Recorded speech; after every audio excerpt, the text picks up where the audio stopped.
picnic स्पटनि president सेक्रेटारिजों लोगोसे आंनि फंबाय लोगो बिथांमोनखौ जाय फंबाय बिथांमोननि अननायाव दिनै बे पिकनिक स्पटआ बिदि महर लादों गथ'आ निश्चय बहुत खस्थ' खालामदों जोंनो पिकनिक स्पटखौ नांगौ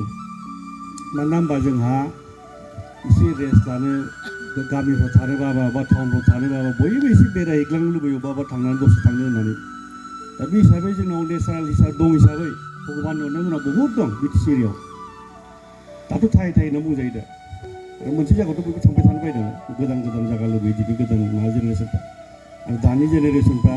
बेरायनो बिराद लुबैयो गथ' गथाय लानानै सब एसे दसे थांनानै फैनाय गोजानाव थांबाथ' थाखा फैसानि खोथा जाहैबाय दा ससे थांनानै जुदि जों बिदि मोनसे एफा मोजां जायगा मोनोब्ला बेखौ जों भगबानखौ इसोरखौबो जों धन्यबाद नांगोन बुंनो थाङोब्ला बा दैसा सेर बिदि दैसा सेर आंथ' बिराद मोजां मोनो माबाखा बोरैबा बेखायनो टुरिजमखौ हरखोना माखो आङो डिपार्टमेन्टखौबो नों बिदि दै जिं जिं जिरायनानै थाहैदो होननानै जाय हक मोजां मोनदों आं बायाखै टुरिजम डिपार्टमेन्टआव फैनानै दा रायजो राजानि अननाय नांगोन चिफ सारनिबो अननाय नांगोन फान्डफ्राथ' जेबो बारा गैया जोंहा बिदिनो बोरैबा आं एसे डेभेलपमेन्ट टुरिजम सेक्टरखौ एसे गोजौआव लांनो हायो नामा जोंहा बेखौ लानानै दिनै मिटिंबो दंमोन माबायाव सान्तिपुराव हायथ' मोजां जों दिनै सेन्ट्रेल डनारनि सेक्रेटारि दंफैयोमोन जइन्ट सेक्रेटारि दंफैयोमोन बेजों मोगा मोगि रायज्लायनो मोन्दों जों मोजाङैनो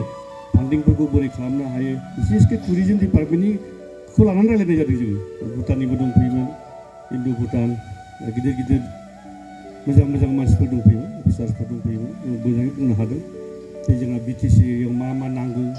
टुरिजम सेक्टरखौ जों दावगालांनोबा जों बिदि बिदि फाननांगौ जों मोजां दिनै बुजायनो हादों आरो खोनासंदों आरो आसाबो लांदों जे मानो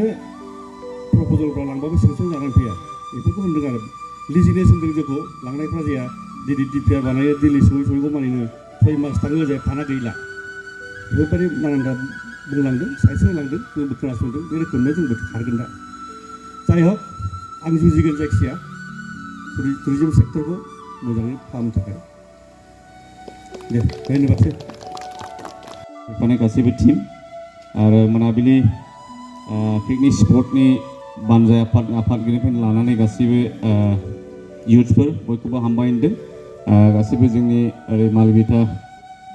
बिसिडिसिनि बा प्राइमारिनि सिङाव गोग्लैनाय जोब इयुथफोरा दा हामबाय होनदों बेबायदि बे मोनाबिलि पिकनिक स्पटखौहाय नोंथांमोना जितु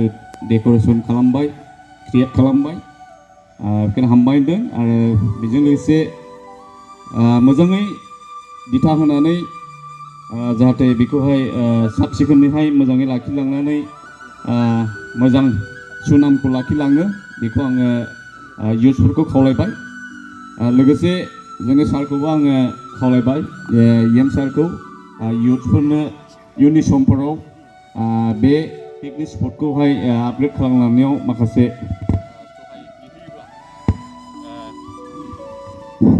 नांगौमानियाव हेफाजाब होगोन सहाय होगोन माखासे बाथ्रानि गेजेरजों एडमिनिस्ट्रेटिभ लेभेलाव होन रां खावरिनि बेलायाव होन एसे एनै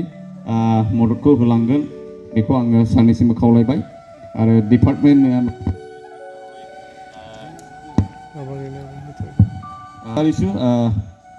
আমাৰ ইউথবিলাকৰ ভৱিষ্যতৰ কিবা যদি সহায়ৰ প্ৰয়োজন হয় তেতিয়া আমাৰ CSD ছাৰৰ ইউথবিলাকক সহায় কৰিব কাৰণ বিশেষকৈ আমাৰ নতুন চামবিলাকৰ যিটো আনএমপ্লয়মেণ্ট ইয়াৰ যোগেদিও যাতে অলপ সলভটো হয় ইয়াৰ কাৰণে ডিপাৰ্টমেণ্টৰ পৰা যি সহায়ৰ প্ৰয়োজন এইটো যাতে ভৱিষ্যতত সহায় কৰিব এইটো ছাৰলৈ অনুৰোধ কৰিলোঁ বিশেষকৈ হামবাय होनदों सारखौ दिनै बे मोनाबिलि पिकनिक स्पटनावहाय नुजाफैनानै इयुथफोरखौ इनकारेज होफैनायनि थाखाय बिथांनि खस्थ' खालामनायनि थाखाय आङो ब्लकनि आफादगिरि जानानै आङो अखेक धन्यबाद जासिबाय आरो सारखौ धन्यबाद जासियो आङो लकेल ब्लকৰ सभापति হৈ পেলাই আপোনালোকে অশেষ কষ্ট কৰি পেলাই ইউথবিলাকক সহায় কৰিব পেলাই ইনকাৰেজ কৰিব কাৰণে মই ব্লকৰ হৈ আপোনালোকক সকলোকে ধন্যবাদ দিছোঁ আৰু ভৱিষ্যত আমাৰ ইউথবিলাকৰ যিটো আশা আকাংক্ষা লৈ এই পিকনিক স্পটটো বনাইছে যাতে সফল হওক এইটো কামনা কৰিছোঁ আৰু ভালকৈ যাতে টুৰিষ্টবিলাক আহিলে যাতে ভালকৈ ৰিচিভ কৰি পেলাই যাতে আদৰ কৰে আৰু সুনামটো অৰ্জন কৰে ভৱিষ্যতলৈ যাতে এই মোনাবিলি পিকনিক স্পট আগবাঢ়ি যায় এইটো আশা ৰাখি পেলাই এইখিনি দুই আশাৰ মানকৈ মোৰ বক্তব্য ইয়াতে সামৰিছোঁ ধন্যবাদ